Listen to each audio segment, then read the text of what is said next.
Yan, good afternoon, JB Shop Motorcycle Accessories. So meron tayong client. Itong motor ni Bossing ang senaryo is nalubog po sa baha last 6 months ago. So after nun, tinenggan na niya yung motor niya. So upon checking, top overhaul tayo, cleaning. Eto, asan na? Itong black, ayan po, may tama, may ano po, may kayod. Ba't hindi kita? Asan na yan? Ayun, dito pala sa kabila. Ayan, may kayod po. Tapos itong piston, ayan o, kalawang na siya.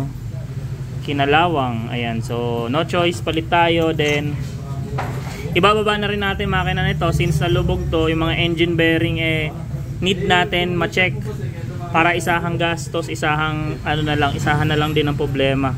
Kasi itong combustion chamber, ayan o, kalawang no. Then itong throttle body, ayan, na kalawang na rin. Tapos itong manifold,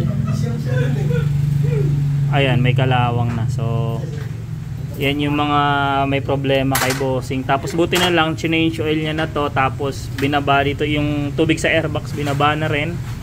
Pero ito, papalitan natin lahat ng fluids para sure tayo, no.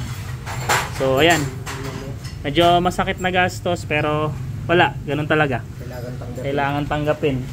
Tapos meron tayong iba pang client. Ito, pa-check lang to yung bull race.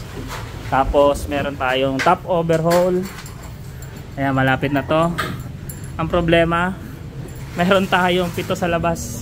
1, 2, 3, 4, 5, 6. Ay, 6 na lang. So may 6 tayo nakapila.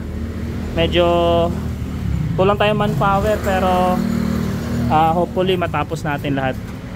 So yun lang, visit lang po JB Shop Motorcycle Accessories for sa Yamaha Sniper 150 155 concern.